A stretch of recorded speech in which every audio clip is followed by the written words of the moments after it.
Yes.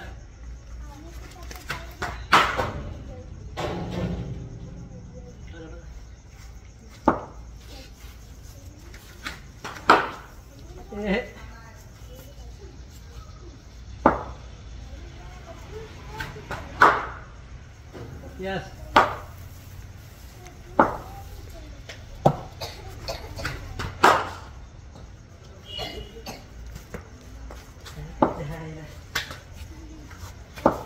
Yes.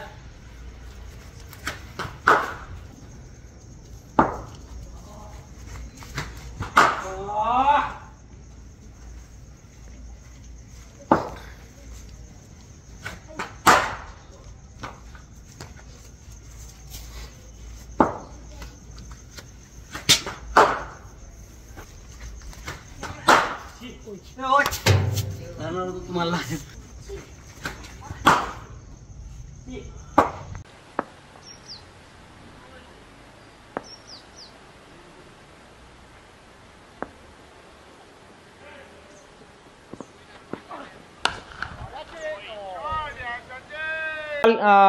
Semifinal match मध्ये south आफ्रिकेविरुद्ध सचिनने अप्रतिम खेळ करून सर्वांनाच आनंदित केलेला आहे. यापुढेही फायनल मॅच मध्ये सचिन आणि सर्व टीमने सांघिक चांगली कामगिरी करून देशाला 19 वर्ल्ड कप मिळवून द्यावा एवढं वाटतं. येस, सचिननी आता 19 मध्ये जसं चांगली खेळ खेळला आहे तसंच सातत्य यापुढेही ठेवून एक सिनियर संघामध्ये त्यांनी आपलं भारतासाठी खेळावं आणि भारताचं नावलौकिक करावं. प्रथम तर अगोदर भारतीय टीम अंडर 19 भारतीय टीमचा अभिनंदन की ती फायनल मध्ये पोहोचली आहे. काल जो सामना होता टॉस जिंकून आपण बॉलिंग घेतली आणि नंतर त्यांना पण खूप ह्याच्यात रोखलं होतं. बॉलरने बॉलिंग चांगली टाकली, पण ज्यावेळेस पहिल्याच बॉलवर विकेट गेली आणि 32 वर 4 विकेट झाल्या होत्या त्यावेळेस म्हणजे असं खूप बोर झालं होतं की आज काहीतरी वेगळं दिसतंय. पण ज्यावेळेस सचिन आला, सचिन पण पहिले 4-5 बॉल थोडा स्ट्रगलच करत होता, पण त्यानंतर एका ओव्हरमध्ये त्यांनी तीन बाउंड्री मारल्या आणि त्यानंतर त्याचा कॉन्फिडन्स त्याच्या चेहऱ्यावर दिसून आला आणि त्यावेळेस वाटलं की नाही, आज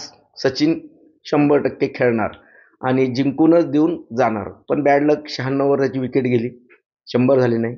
पण भारत जिंकला ह्याच्यात खूप आनंद आहे.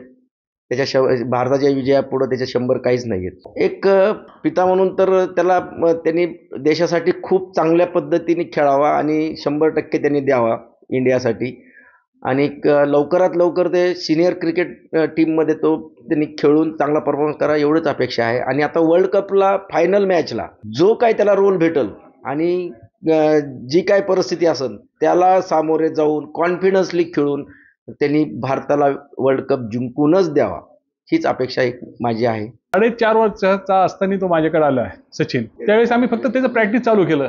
त्यावेळेस असं जाणवलं नाही की असं पुढं काही करू शकतो किंवा आम्हाला त्याला पुढे घेऊन जायचं असं काही नाही. मात्र ज्यावेळेस पासून त्यांनी अंडर 14 महाराष्ट्रासाठी खेळायला चालू केलं त्यावेळेस पासून आम्हाला जाणवायला सुरुवात झाली की हा पुढे काहीतरी करू शकतो. आणि त्या हिशोबाने आम्ही 16 नंतर 19 वर्ल्ड कप कसं खेळता येईल या पद्धतीने आम्ही त्याची खूप प्रॅक्टिस घेतली आणि त्यांनी आम्हाला तेवढं सहकार्य केलं. पण कारण की बीडमध्ये पाहिजे तेवढ्या सुविधा नाही आहे ग्राउंडच्या, आणि त्या सुविधा नसताना धस फॅमिलीनी टर्फ विकेट बनवणे, क्रीडा मंडळाचे अध्यक्ष अनिल दादा जगताप यांचं खूप मोठं सहकार्य राहिलेलं आहे यांना घडवण्यासाठी, ह्या मुलांना घडवण्यासाठी. त्यांनी वारंवार आम्हाला सहकार्य केलं. येणाऱ्या प्रत्येक DSOने आम्हाला सहकार्य केलं आणि त्यामुळे हा सचिन घडवू शकला. नाही, सचिनच्या वडिलांचा इंटरेस्ट होता मात्र मम्मीचा नव्हता. त्यांना वाटायचं की त्यांनी शिक्षणामध्ये पुढे जावं. मात्र संजय धसमानला सचिनच्या मम्मीला की काही असून द्या, मला त्याला क्रिकेटर बनायचं आहे, क्रिकेटर नाही झालं तर एक चांगला व्यक्ती त्यांनी व्हावं एवढीच इच्छा होती त्यांची. खूप आनंद होतोय. सचिन ज्या पद्धतीने खेळतोय, त्यांनी काल सेमीफायनलमध्ये खूप उत्कृष्ट कामगिरी केलेली आहे आणि अशीच कामगिरी त्यांनी फायनलमध्ये करावी आणि प्रमुख म्हणजे मेन इंडियासाठी त्यांनी त्याचा सहभाग इंडियाच्या टीममध्ये लवकरात लवकर व्हावा हीच इच्छा आहे एक कोच म्हणून माझी.